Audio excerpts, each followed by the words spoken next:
mừng tất cả quý vị và các bạn, chúng ta đang cùng đến với chương trình Giải Mã Tình Yêu.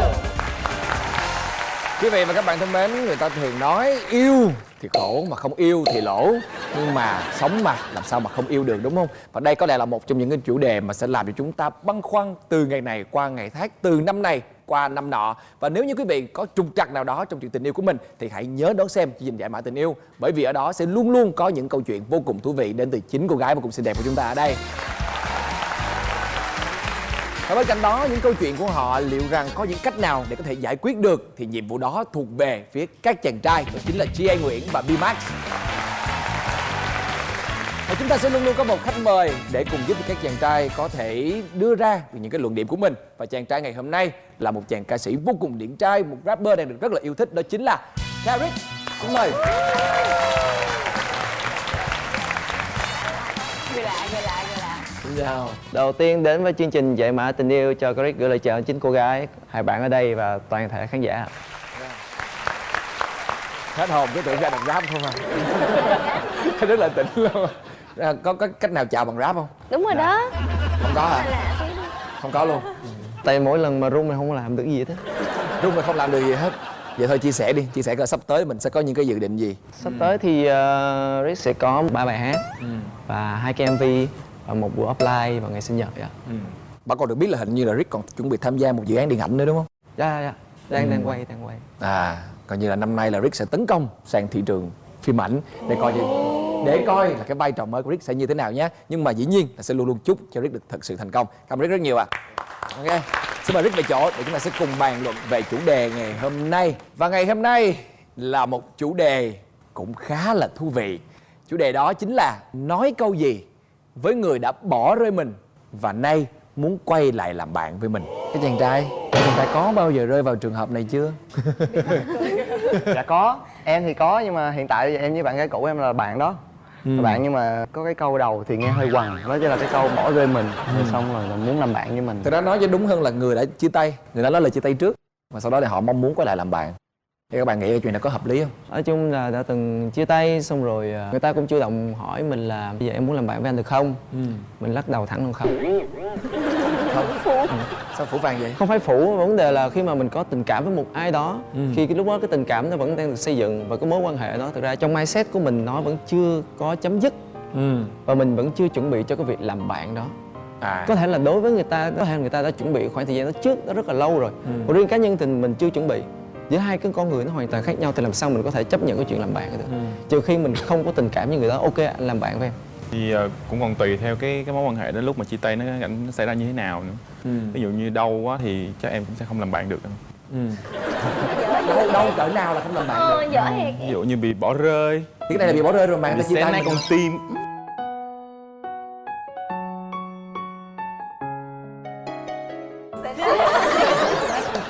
Mỗi lần nhìn cái tim nghe tặng không nói chuyện được. Là coi như là mình bị đau quá mình chịu không có nổi đúng không? Hình ghê gớm luôn. Rồi, đó là suy nghĩ của các chàng trai. Còn bây giờ ta hãy cùng nhau đến với những câu chuyện, những trường hợp mà các cô gái đã phải trải qua.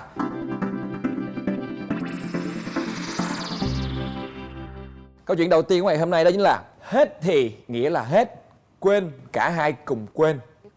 Dứt khoát. Khá là dứt khoát. Ai? It's me. Dạ. Trước khi mà kể câu chuyện này á thì Nhã phải khẳng định một điều, đó là nếu mà đã từng là người yêu của Nhã thì sẽ bắt buộc phải hiểu rất rõ tính cách của Nhã. Tức là một khi mà Nhã còn cứ níu kéo, còn cố gắng, có nghĩa là lúc đó Nhã đang rất muốn cái mối quan hệ được tiếp tục. Nhưng mà một khi Nhã đã nói là không, chấm dứt, có nghĩa là hết. Thì cũng tùy thuộc vào cái cách chia tay á, thì cái mối quan hệ sau đó có thể là bạn hay không. Cái trường hợp xảy ra đối với Nhã là cái anh này đã chia tay Nhã sau 1 năm rồi. Và sau 1 năm ảnh đã gọi lại một cuộc điện thoại là hôm nay em rảnh không, mình đi ăn trưa nhé. Cái nhắn lại là ủa sao tự nhiên anh rủ em đi ăn trưa vậy? Nó là tại vì hôm nay anh rảnh á, em có rảnh không thì ra bọn mình ăn trưa. Thì lúc mà ra thì ngồi nói chuyện và anh nói là sau 1 năm qua anh suy nghĩ như thế nào và anh đã tốt hơn như thế nào, và bây giờ anh muốn tụi mình quay trở lại, cho nhau một cơ hội để là người yêu của nhau được không? Và thì câu trả lời Nhã nói là hình như trong bữa ăn chắc mình không cần phải nói những chuyện này đâu. 2-3 ngày nữa em sẽ nhắn tin trả lời anh. Không phải là bây giờ em không trả lời đâu. Sao vậy? Sao không trả lời liền mà lại phải chờ một cái thời gian gì đó? Nhã không trả lời liền á là bởi vì đối với Nhã, một người đàn ông họ đã chấp nhận bỏ cái tôi của mình ra và nói chuyện với mình một cách thẳng thắn và đàng hoàng như vậy á, thì không lý do gì thì mình lại không suy nghĩ lại cái điều đó một lần thử như thế nào. Thì khi mà Nhã nói có cái thời gian giãn ra là để Nhã suy nghĩ về điều đó. Và điều thứ hai nữa là liệu xem có xứng đáng để mình quay lại hay không. Tức là xứng đáng ở đây có nghĩa không phải là người ta xứng đáng hay không, mà xứng đáng ở đây có nghĩa là mình có chấp nhận được hết tất cả những cái gì đã trải qua hay không. Và mình có thật sự mong muốn cái mối quan hệ đó được lặp lại một lần nữa. Tránh đưa ra những cái quyết định có thể sai lầm thêm một lần nữa thì Nhã phải hẹn. Rồi sao cuối cùng là tự nhiên hết, có nghĩa là hết quên, cả hai cùng quên là sao? Thật ra thì ngay trong đầu của Nhã lúc đó thì Nhã đã nghĩ ra là câu trả lời rồi. Nhưng mà Nhã muốn tìm cách nói cho nó nhẹ nhàng hơn. Thì Nhã nhắn một cái tin là em nghĩ là mối quan hệ của tụi mình á chỉ có thể dừng ở mức độ là những người quen biết với nhau thôi đã là quá quý rồi. Đừng có là bạn hay là đừng nói đến chuyện là người yêu. Khó ha. Nói mà ánh mắt long lanh long lanh. Lúc Vân có bao giờ rơi vào trường hợp giống Kim Nhã chưa? Dạ có một lần dạng như là hỏi thăm thì nhắn tin thôi, nhắn tin Facebook thì em đã xem thôi, sau đó em lóc Facebook luôn. Nhanh gọn lẹ.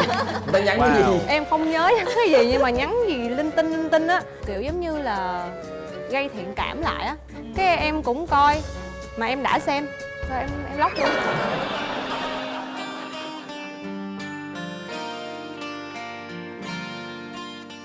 Dạ vẫn không. Tại vì lúc đó Nhã là Nhã không có chặn ai hết, không chặn, không block ai hết. Có những cái cách của Nhã là để tránh cho bản thân mình bị tổn thương thêm một lần nữa. Rồi, cảm ơn Kim Nhã. Chúng ta sẽ cùng đến với câu chuyện tiếp theo.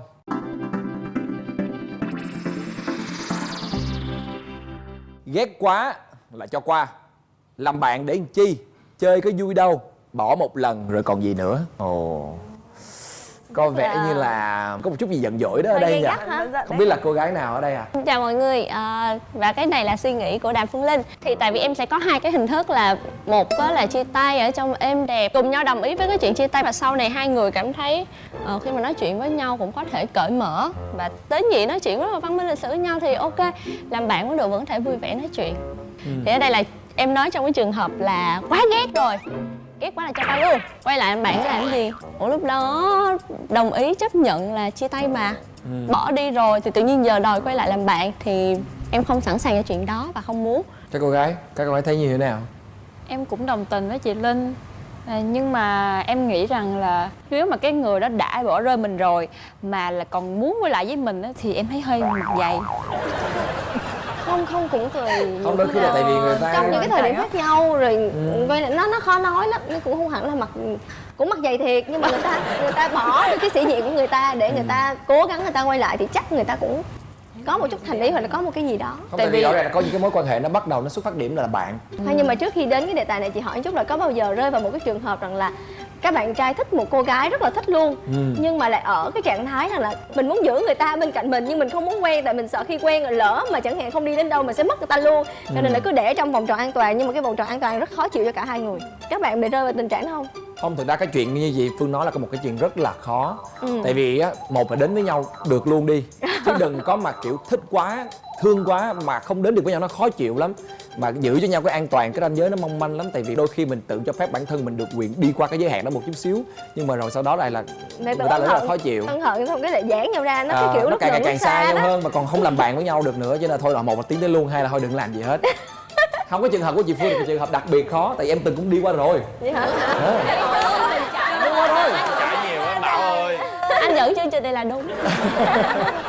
Không, có những người mình thấy là ok đúng người rồi nè, nhưng mà sai thời điểm. Có vài lúc chị bị rơi trong tình trạng đó, nó làm cho mình rất là bị mệt. Tức là người ta cứ nói là rất là thương mình chẳng hạn, và rất là, nhưng mà chỉ đặt trong vòng tròn an toàn mà nói là không yêu. Nhưng mà chẳng hạn như mình sẽ ok vậy thì không yêu, như là anh em chị em, nhưng mà những cái cử chỉ của người ta đối với mình thì lại không phải là như vậy. Nên là mình sẽ bị là sao tôi thấy cái lúc gần lúc xa nó cứ làm tôi mệt á. Tự chịu nói ra. Không nói ra nhưng mà nói là thương quý, nhưng mà dừng lại đó. Nhưng mà là vậy nha, vòng tròn an toàn có thể là bà như là một người trong gia đình tôi, bà cứ về chơi với ba mẹ tôi đi, kiểu như vậy đó, tức là nó thân đến mức độ vậy, nhưng mà không yêu nhau được, đừng yêu nhau. Đây là mối quan hệ phức tạp. Đó là một mối quan hệ phức tạp. Dừng lại ở đó. Thôi thì cái gì phức tạp quá chúng ta bỏ qua.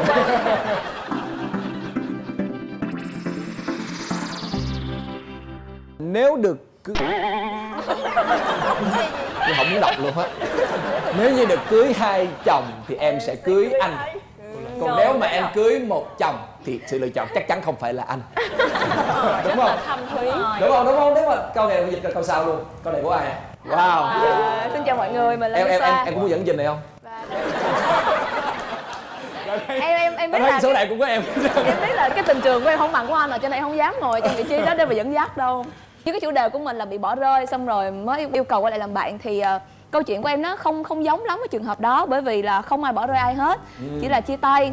Sau đó một thời gian khi mà em đã có người yêu mới thì có nghĩa là em thấy rằng là cái tình yêu của mình với người yêu cũ là hết rồi, thì lúc đó em vẫn quý người ta và em muốn trở về với cái vị trí là làm bạn. Em thì được cái là em rất là cởi mở, em rất là thích làm bạn với người yêu cũ, chỉ duy nhất làm bạn thôi.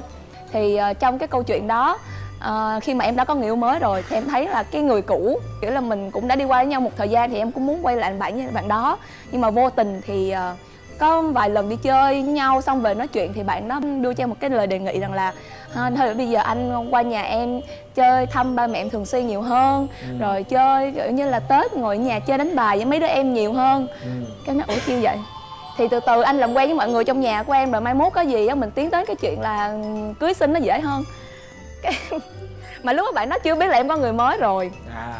Cái xong cái em mắc cười quá thì em mới nói, em suy nghĩ xong em mới nói bạn đó là ok cũng được, anh thích anh cứ qua chơi đi, nhưng mà nếu như em được cưới 2 chồng thì em sẽ cưới anh. Rồi cuối cùng rồi em cưới ai? Dạ giờ em chưa ai cưới em hết trơn á. Đôi khi là cũng khó, nhưng mà thật sự là cái chuyện mà mình quay lại với lại cái người cũ của mình để mà không chỉ làm bạn mà giống như trường hợp của Misoa là còn thân hơn so với ngày xưa nữa thì đúng là cái chuyện đó nó khó xử thiệt. Thật ra bạn nó muốn làm thân với em thôi, chứ em vẫn giữ là mối quan hệ là bạn, có nghĩa là mình không block Facebook nhau nữa, không block số điện thoại của nhau, ăn uống đi chơi, có chung một nhóm bạn vẫn đi chơi bình thường. Mà tự dưng bạn đó làm sao, bạn đó đề nghị rằng là để qua nhà kết thân với gia đình hơn, rồi mai mốt tính nói chuyện cưới xin á. Ủa gì vậy, tôi có người yêu mới rồi mà tôi đâu có cần anh đâu. Quá mà luôn. nó rõ ràng đúng không? Thôi nhưng mà vậy đi cho rõ ràng. Vâng, xem cứ bạn lẻn cười hoài vậy. Đó cũng có người yêu cũ, xong rồi quay lại đòi làm bạn, nhưng mà lại cư xử với em á chẳng khác nào giống như là đang quen nhau á. Vẫn nói là mình nên làm bạn, tại vì anh không chắc là anh có thương em không, nhưng mà giống như là không thể sống trong cái cuộc sống mà thiếu mình được. Giống như là hồi nãy anh nói là để cho trong cái vòng tròn an toàn á, không muốn mất mình. Nhưng mà cũng cứ nhai nhai vậy đó thì em cảm thấy cái đó rất là khó chịu. Nó phải giống như là người tình không bao giờ cưới không? Cái đó cũng không hẳn, cưới người ta tại vì có những người đôi khi là chia tay rồi thì họ giống như là tri kỷ vậy đó, chứ nó không phải gọi Nhưng là mà của anh này đây không phải là kiểu đối với em giống như kiểu tri kỷ đâu. Cái đối với đối em với giống người ta như đôi khi nó là là vậy. người yêu á. Tri kỷ sao nắm tay chân đi chơi hẹn hò này nọ thì cái đó tri kỷ mà như vậy. Bạn trai em mà có tri kỷ như vậy thì Wow, tự nhiên cái gằn giọng. Các bạn nam nghĩ sao nè, các bạn nam mà đa phần là lý do tại sao mà các bạn nam lại Hay là tại vì muốn tham? làm bạn như là người yêu cũ của mình? Em thì chưa bao giờ em muốn làm bạn với người yêu cũ. Tại vì Anh đang hỏi nam. nam. Bây giờ Tại vì thực sự là anh gái của em cũng không thích là bạn trai của mình nói chuyện với người yêu cũ. Nên là em sẽ tôn trọng chuyện đó, em sẽ không có liên lạc với người yêu cũ cho dù có làm bạn cũng không. Nhưng mà nếu lúc đó là chưa có bạn gái thì sao? Nếu chưa có bạn gái thì ok, vẫn nói chuyện bình thường thôi, nhưng mà sẽ không nói chuyện vui như Tôn lúc trọng trước bạn được. gái mới đúng không? Đúng rồi, mình tôn trọng bạn gái mới của mình. mà nếu không có bạn gái mới là Mình nói chuyện bình vẫn thường chuyện nhưng bình thường, qua lại với người yêu Không qua lại. không qua lại, không qua lại. Đâu đó. qua lại tức là gặp gỡ đó. Thôi mà đừng vậy nữa mà. còn Rick thì sao? Cái Rick bao giờ là mong muốn làm bạn với người yêu cũ của mình không? Lúc mà Rick chưa có chia sẻ thì Rick không có nghĩ tới chuyện đó liền. Không bao giờ luôn. Tùy để coi cái cách mà hai người, cái chuyện mà đã khi mà chấm dứt á nó như thế nào. Thì thực sự nếu như mà nó quá nghiêm trọng hoặc nó xuất phát từ những cái lỗi lầm quá lớn thì Rick nghĩ rất là khó. Còn nếu như mà nó chỉ là cái chuyện giống như là Đàm Phương Linh nói, nhất là cái chuyện cả hai bên chia tay trong ôn hòa và mọi chuyện nó không quá nghiêm trọng, thì ra nó chỉ là cả hai hiểu là có cái gì đó bất cập giữa hai bên, thì Rick vẫn sẵn lòng về vấn đề đó, và với một điều kiện là Rick chưa có người yêu. Tại vì khi có mà người yêu rồi thì không. nó sẽ không phải, tại vì người ta hay nói tình cũ không rượu cũng tới á. Đó thì thực sự khi mà mình có người yêu rồi mà mình vẫn qua lại với người yêu cũ của mình thì đôi khi mình không biết cái chuyện gì nó sẽ bén lại. Đó nó sẽ bén lên lại, và lúc đó tự nhiên vô tình chung thì mình cái chuyện tình cảm cũ nó lại phát sinh ra lại, thành ra là mình rất là khó xử. Thật sự là Bảo nghĩ là cái chuyện mà các bạn nam khi mà chia tay rồi muốn quay lại với các bạn nữ làm bạn, thực ra là đôi khi là họ muốn che chở cho cái người mình từng thương, hoặc ít nhất là thực ra Bảo nghĩ là không có ai mà hết thương hết trơn á, nhưng mà nó không còn được như ngày xưa mà yêu nhau thôi, cho nên mình vẫn muốn quay lại để mình che chở cho người đó. Nhưng mà cả hai đều phải xử sự rất là khéo, mà đặc biệt là lỡ như một trong hai người đã có người yêu rồi thì giống như Caric chia sẻ, mà chỉ cần là không khéo một chút xíu thôi là tình cũ rụng tới nó bén lên lại một cái là thôi là cháy nhà, mà cháy nhiều nhà luôn á, không phải cháy một nhà nữa. Đó là câu chuyện của Xoa.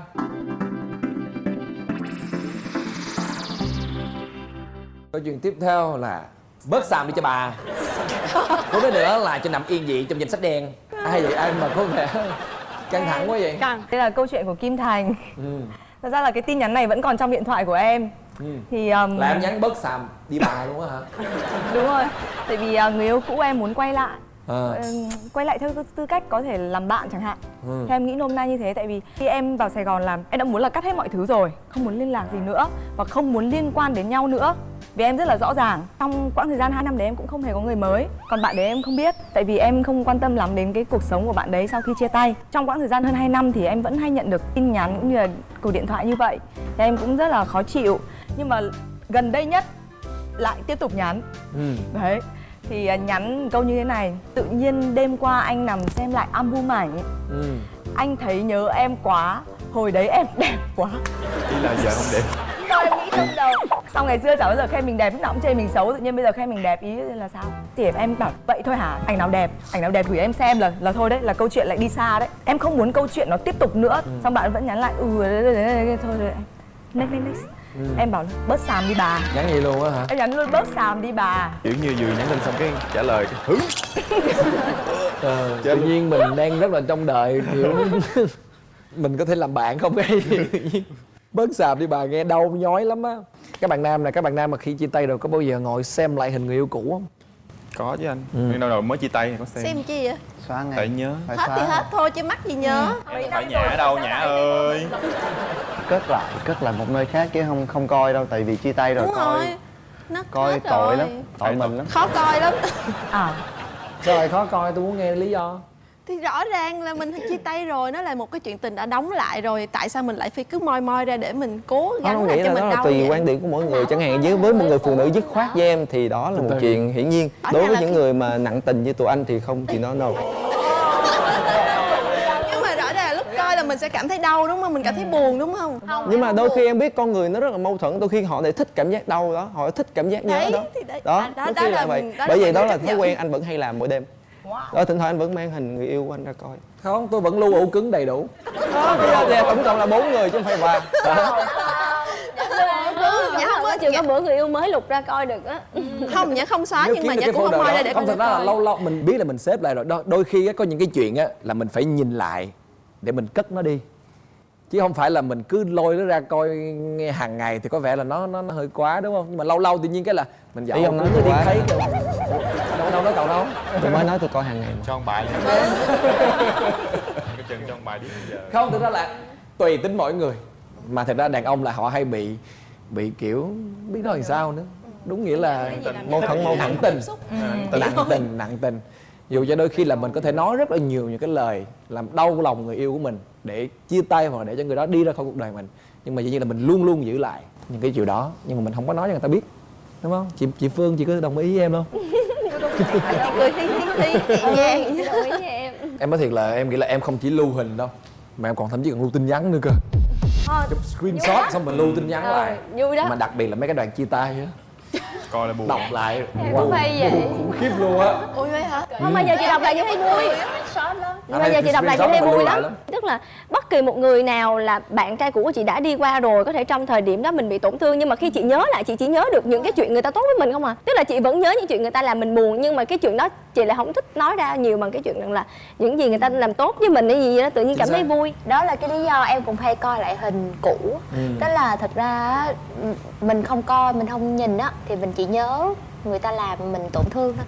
Nhưng mà cứ mỗi lần mà em coi hình cũ á, tại vì vui mới chụp hình không à, thì từng cái khoảnh khắc như vậy rồi video hay quay lại hai đứa giỡn nhau này nọ, thì mỗi lần coi á, đó tức là cái cơn giận ở trong em á nó qua hết luôn.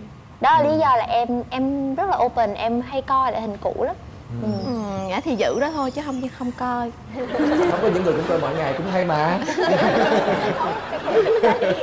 Rồi ok, câu chuyện tiếp theo.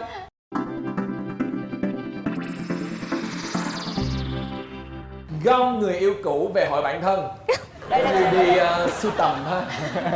Cái câu này là hơi bị quá đáng. Thật sự là ý này là ý của chị, nhưng mà không phải là gom thành một cái hội. Đừng có giống như là mọi người chơi chung với nhau. Như là sao? Chị có bao nhiêu bạn thân trong đời? Nhiều Chị hả, tổng cộng đến thời điểm này thì chị có 4 người bạn thân. Nhưng mà cơ bản là chị không có nhiều bạn, cho nên rằng là chị cũng không biết là tại sao mà tự nhiên những người yêu cũ toàn là những người bỏ rơi chị. Tức là trong một cái chuyện tình cảm chị không bao giờ là người chia tay hết. Người ta luôn luôn là người nói chia tay với chị. Thời điểm đầu tiên cảm thấy bị sốc, nhưng mà sau khi chị nói chuyện với mẹ chị á, chị cảm thấy chị bất mãn. Ủa tại sao phải để cảm giác bị đá, hiểu không? Sau khi nói chuyện với mẹ nói là không, mẹ lại cảm thấy vui. Tức là mình không làm gì có lỗi với người ta hết, tự người ta nói cái điều đó ra với mình trước. Cho nên là hầu như luôn á, mà không tất cả luôn á, là người ta đều nói chia tay với chị trước hết, vì đáp đủ các loại lý do hết. Và cách đây khoảng 1 tháng thì trong 4 người đó có một người là chị không nhìn mặt được. Không phải là chị không tha thứ được, tại vì cách chia tay của ta hơi bị sốc với chị. Tức là đang bình thường tự nhiên chặn điện thoại, nhắn một cái tin chia tay, xong là không cho chị không hiểu lý do và cũng không biết lý do tại sao luôn. Nên là mình cứ bị sốc tới bây giờ á. Nhưng mà rồi khi đến một cái tiệc gần đây nhất thì người đó lại và nói là ủa em muốn gì vậy? Nước lọc. Nói nước lọc gì? Thế là rót cái chai bia cho chị và hai đứa cùng ly. Cùng ly rồi hả? Rồi cái mọi người rồi qua rồi kiểu vậy đó. Ok, lát nữa chụp tấm hình nha. Chị chụp tấm hình, chị post Facebook, vợ người đó vô comment xứng đôi đó, quay lại đi. chị nói là tự tử luôn chứ. Thế là cái tấm hình đó là trong cái group đó, là cái tấm hình đó được mọi người nhảy vô comment nhiều nhất, like bạn phải vậy nè, kiểu như vậy hết. Nhưng mà sau cái đó thì chị bắt đầu chị cảm thấy chị trút được một gánh nặng. Thật ra quay trở lại làm bạn là mình trút cho mình được một gánh nặng rất là tốt. Chị không hiểu tại sao tất cả những người yêu cũ của chị á, sau khi chia tay, tức là chia tay vì những cái lý do nào đó, nhưng mà đều muốn quay lại để mà bảo bọc hoặc là để che chở hoặc là một cái gì đó. Tức là mỗi người kiểu, có người thì muốn quay lại làm người yêu luôn. Nhưng mà chị cũng bị tâm thế là chị có thể rất yêu, có thể yêu lê lết trong thời điểm đó, nhưng mà khi mà đã chia tay, tức là khi chị đã chấp nhận trong ý niệm của chị là chị buông rồi á, là chị nói trước là không bao giờ quay lại nha, không có từ điểm quay lại. Và thậm chí là cái người mà muốn quay lại đó là bị chị có là chà đạp lên chà đạp xuống luôn á, kiểu đi bắt vai buông ra tôi đạp xuống xe. Tức là nói giỡn như vậy luôn á. Thì có rất là nhiều đối tượng, và cái bạn trai đầu tiên của chị đến bây giờ là chỉ cần chị đứng từ xa mà chị đang xảy ra một cái chuyện thất tình gì đó, chị đứng, chị vừa bước ra cửa chị thấy ổng là chị bị ngỡ ngàng liền. Mà mấy năm không gặp nhau chẳng hạn, chị chỉ đứng đó thôi là ông biết chị, là ông chỉ cần như vậy thôi là chị chạy đến chị ôm ổng và chị khóc cho đã đời. Ông cũng chẳng biết chuyện gì xảy ra với chị, ông vỗ đầu khóc vậy thôi nha, xong là hết nha, rồi xong mạnh nên là đứa đi công việc. Khi chị buông như vậy không hẳn là chị phải cần họ làm bạn, nhưng chị cảm thấy nhẹ nhàng hơn khi chị gặp. Và trong lúc làm việc cũng vậy, mình sẽ còn gặp nhau trong công việc chẳng hạn. Có những người vẫn làm tổn thương vì dẫn bạn gái đến, nhưng mà chẳng hạn có một mình thì vẫn chị viết chương trình clip MC á, chị viết không kịp, cái việc phải chạy ra hát liền, để ra đi anh viết cho. Ngồi vô lặng lẽ viết xong lặng lẽ đứng ra chỗ khác, mà hai đứa vẫn không nói chuyện được với nhau, vẫn chưa có dứt được cái lòng chẳng hạn như vậy á. Xong rồi đến một giai đoạn khi dứt được lòng gọi điện, anh ơi xe rảnh không cho mượn, xe em hư rồi chẳng hạn như ngày mai bạn gái lấy về quê rồi nhưng mà tối nay em lấy đi diễn đi chẳng hạn vậy đó. Tức là khi mà trút bỏ được thì mình thấy thấy nó thoải mái hơn, và từ đó làm bạn, nhưng mà không có gom thành một hội nha, không có một đám hội với nhau nha. Không biết các bạn nam ở đây là có ai từng có bạn thân là người yêu cũ không? Có bạn là người yêu cũ. Có bạn là người yêu cũ. Cái mối tình đó xong thì mình làm bạn với nhau thì em thấy nó cũng có nhiều cái vui lắm á. Tại vì bạn bè mà mình đã từng là người yêu nhau thì mình sẽ hiểu nhau, rất hiểu nhau và rất là ăn ý. Nhưng mà bạn thì vẫn có người bạn trai mới, và nhiều khi là hiện tại bây giờ là hai người đó làm việc chung luôn. Đó. Thì mình thấy nó cũng hay, mà nếu mà mình có biết giữ cái mối tình đó, tại vì mình đã có kỷ niệm với nhau rồi, hai đứa đã từng xây một cái lâu đài riêng cho hai đứa rồi, thì bây giờ mình không ở trong lâu đài đó nữa thì mình vẫn... Bi ơi, tức là hai người cũ và người mới làm việc chung với nhau hay là em với bạn cũ? Dạ, em với bạn gái cũ em á, thì bây giờ bạn gái cũ em thì lại quen một người khác, người kia là em của em luôn. Là hai người làm việc chung với nhau? Dạ, 3 người làm việc chung với nhau. Cũng hơi mắc cười lắm, nhiều khi mình muốn, ví dụ như mình bình thường em khát nước không, lấy nước cho, hay là cái chai nước đó em chuẩn bị khui thì mình sẽ khui giùm, thì mình chuẩn bị là mình thấy thôi không được, thôi để anh kia làm. Bậy mới làm chứ. Không, để anh kia làm, tại vì anh kia không, nếu mà có trước mặt người đó, trước mặt người không có trước mặt thì em phải để, chứ nhiều khi tại thấy như đang quay với người này thì nắm tay, tự nhiên đang chạy vô cái người kia buông cái tay ra, mình biết sợ người kia nó buồn, mình cũng sợ người kia nó buồn, tại người kia cũng em mình, nên thôi, nhưng mà cũng thú vị lắm à. Cái gì mà nó thú vị gì hết trơn. Tôi thấy thú vị hết trơn á. Rồi, tiếp tục đến với câu chuyện tiếp theo của chúng ta ngày hôm nay.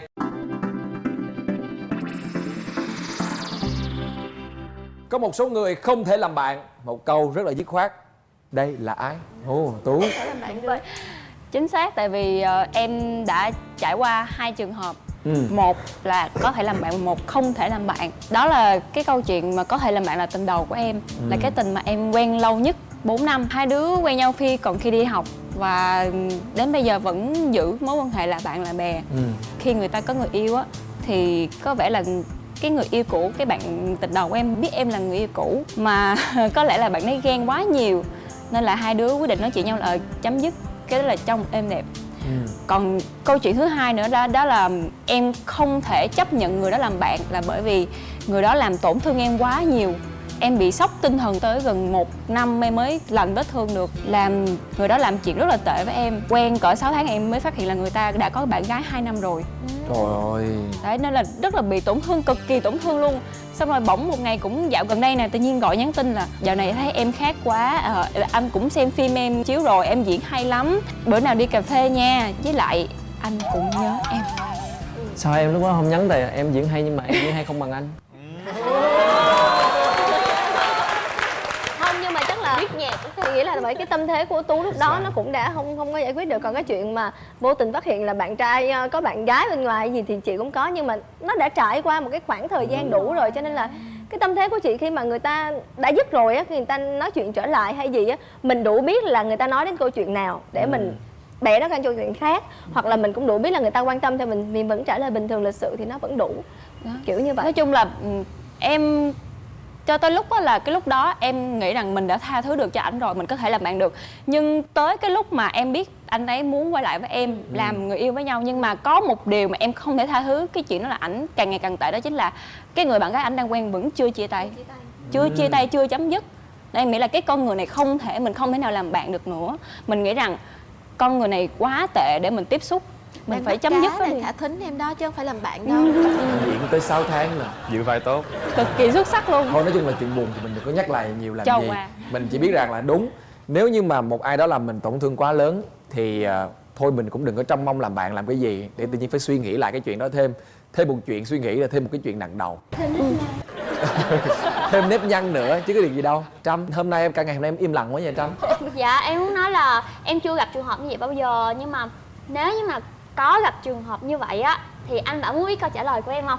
Ủa, ở đây ai cũng đang nghe. Em biết rồi. Dạ em xin lỗi em dùng từ sai, là mọi người muốn biết câu trả lời của em không? Vậy anh Bảo giúp em làm một đoạn hội thoại nói cái câu là alo Trâm khỏe không, anh muốn quay lại gì gì đó. Okay. Thì em sẽ trả lời cái câu của mình nha. Rồi vô gọi điện thoại tới nha anh Bảo. Anh Bảo chưa bấm số mà anh Bảo không biết số. Giả bộ bấm đi bấm. Giả bộ đây là cái điện thoại. Đây là ngón tay túi. Màn hình đã hiện lên dialog, ok. Bấm xuống, bấm gọi. Bấm gọi. Anh Bảo. Điện thoại chưa đen nha. Ủa chưa đen hả? Đang đen nè.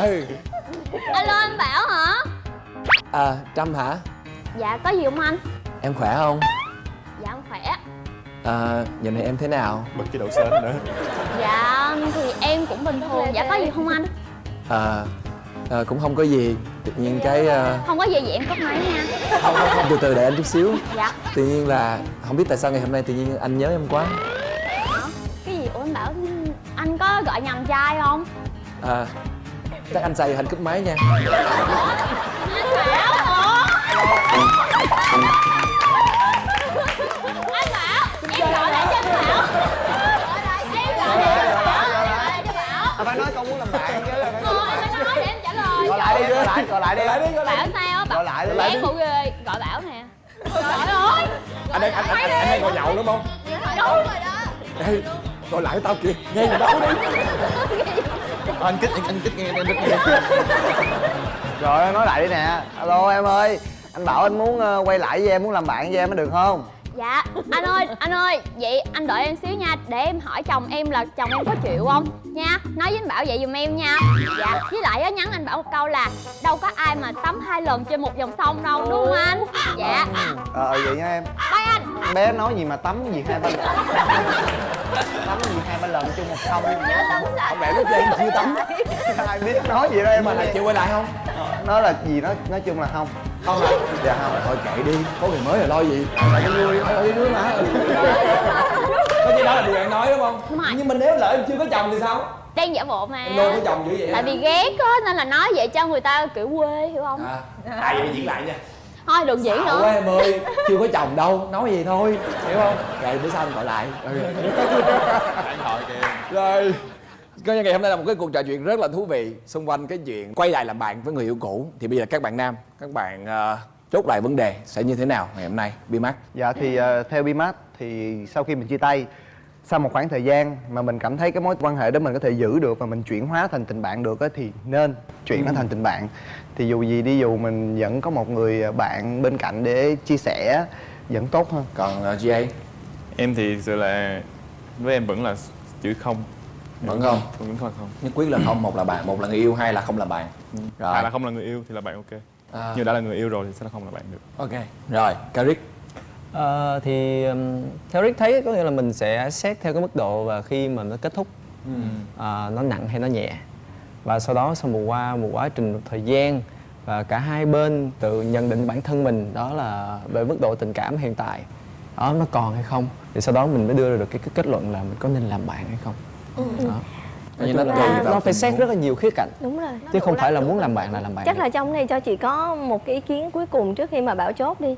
Thật ra chị nghĩ rằng là không phải là chị tự biến tất cả những người yêu cũ thành người bạn thân. Thật ra cũng không hẳn là biến họ thành bạn thân đâu, mà đơn giản là khi mình tháo được cái trút bỏ một cái gì đó gay gắt với họ. Tức là trong thời gian gay gắt là chị hay tránh lắm.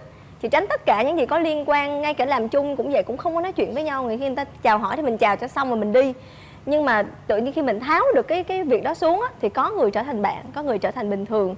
Nhưng mà tất cả những cái đó mình cảm thấy nó nhẹ nhàng hơn cả. Chứ mình không có chủ đích người đó phải trở thành một người bạn, người đó phải là người ngồi nghe mình nói, người đó phải. Và tự trong cái quá trình đồng hành trong cuộc sống á, đôi khi nó có những cái lúc mà vô tình chạm mặt nhau, và đôi lúc mình buồn hay vô tình để mình kể một câu chuyện của mình là trời ơi em chán chẳng hạn như vậy đó, thì mình có một người nghe mình. Nó chỉ như vậy thôi. Cho nên là trong cái trường hợp này mình cũng có lẽ là mỗi thời điểm mỗi tuổi nó mỗi khác, thì chị chỉ nghĩ là khi mà mình tháo cái gánh nặng đó ra thì mọi người như nhau, mọi người trở thành bạn như nhau, và nó nhẹ nhàng hơn là cái chuyện mà mình gặp người ta mình cứ khó chịu trong người và mình tránh hoài á. Thực ra đó cũng là một cái cách hay, em nghĩ đó là một cái cách hay của chị, nhưng mà tại vì không phải ai cũng có đủ bản lĩnh để làm được như chị. Đó, giống như em thì thực sự là giống em cũng muốn làm như vậy, nhưng mà con người em thì nó xét nét nhiều khía cạnh khác nhau. Đó, thì tất cả các bạn ở đây cũng như là hai bạn kế bên cũng và sẽ chị như hạnh vậy. phúc một điều là khi mà yêu chị rất là lụy, và chị chỉ chăm có một người chị đang thương thôi. Cho nên là khi mà chị chia tay thì hầu hết là những người khác đều quay lại muốn làm bạn với chị, là bởi vì có một cái tâm thế nào đó họ biết mình tốt. Và họ muốn chăm sóc mình, họ yêu nhau đồng hành với nhau thì nó hơi bị khó.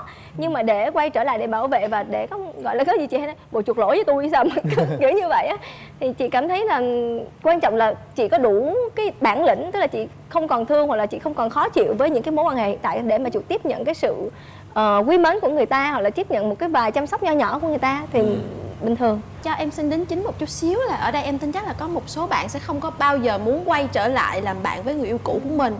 Nhưng mà điều đó không có đồng nghĩa với việc là mình ghét người đó. Đúng rồi. Mà chỉ đơn giản là mình cảm thấy mối quan hệ nó chỉ dừng ở đó là tốt nhất. Đúng rồi. Chứ không có nghĩa là không quay lại làm bạn có nghĩa là ghét người ta đâu. Thật ra là sau khi mà nghe ý kiến của bên phía nữ cũng như là các bạn nam thì bọn nghĩ như thế này, cái chuyện nó có làm bạn hay không á, nó tùy thuộc vào quá nhiều vấn đề. Nhưng mà trước khi mà chúng ta có ý định là làm bạn hay không, chúng ta hãy tự hỏi coi rằng là liệu rằng chúng ta có đủ tôn trọng nhau hay chưa, và liệu rằng là cái tình cảm khi mà chúng ta dành cho nhau á, nó đã có đủ để mà bây giờ chúng ta có thể bắt đầu một mối quan hệ nào đó khác. Có thể là bạn thân, có thể là bạn, có thể là người quen biết cũng được. Nhưng mà bọn nghe là cái điều quan trọng nhất đó chính là cái sự tôn trọng nhau. Chỉ cần có sự tôn trọng nhau thôi thì cứ gặp trên đường đời là vẫn còn mỉm cười với nhau được. Còn nếu mà không còn tôn trọng nhau nữa thì có là bạn nó cũng không có ý nghĩa gì cả. Cho nên là bọn nghĩ là đó là cái điều mà quan trọng nhất mà chúng ta cần phải lưu ý khi mà quay về với người cũ của mình và nói một câu rằng là anh có thể làm bạn với em hay không. Hãy nghĩ thật kỹ trước khi nói câu đó các bạn nhé. Một lần nữa xin được cảm ơn Caric rất nhiều vì đã tham gia vào chương trình. Cảm ơn các cô gái của chúng ta, các chàng trai. Làm pháo tay ạ. Hy vọng là chương trình ngày hôm nay cũng đã giúp cho các bạn có thêm được những cái kinh nghiệm trong chuyện tình yêu của mình, và chúc cho tình yêu của quý vị và các bạn sẽ luôn luôn vững bền các bạn nhé. Còn các bạn FA hãy tìm cho mình một tình yêu đẹp, và hãy nhớ đón xem Giải Mã Tình Yêu vào lúc 22h30 Chủ nhật hàng tuần trên kênh HTV7, và các bạn cũng có thể xem lại thông qua kênh YouTube là MCV Media cũng như là cổng thông tin Love TV. Xin chào và hẹn gặp lại.